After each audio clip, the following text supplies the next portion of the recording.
بالتأكيد إلى الحديث عن الوضع بالمنطقة عموما. بان كيمون سيكون بمخيمات اللاجئين الصحراويين بتندوف. الهدف من هذه الزيارة وخاصة زيارة المخيمات، مخيمات اللاجئين، تفضل. والله هذه زيارة يعني هامة بالغة الأهمية أكاد أقول، لو أنها بدأت بالمناطق المحتلة. أنتم تعرفوا أنه صحراويين يعني ينتظرون يعني منذ زمن طويل أن يقوم يعني الكاتب العام للأمم المتحدة بزيارة المنطقة حتى يطلع في عين المكان على حقائق ما يجري، خاصة في هذا الجزء المحتل من الصحراء الغربية، أين يعني تمارس قوات الاحتلال المغربي يعني إجراءات تعسفية يومية تكاد تكون يعني تكاد تكون يعني سياسة يعني ممنهجة، قمع، سجن، قتل، تعذيب.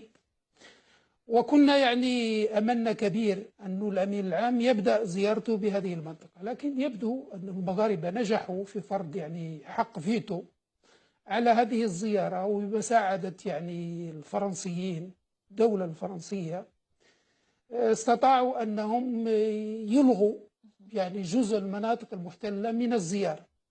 ففي خرجة جديدة لهذا الوزير ضرب من خلالها عرض الحائط جميع الأعراف الدبلوماسية عندما قال لوكالة الأنباء الإسبانية أن المملكة المغربية لن تسمح لمبعوث الأمم المتحدة إلى الصحراء الغربية كريستوفر روس بزيارة المنطقة، بحجة أنه ليست لديه أي مهمة يقوم بها بمناطق الصحراء الغربية، وعليه من المستحيل أن يذهب إلى مدينة العيون ليجتمع مع من يريده.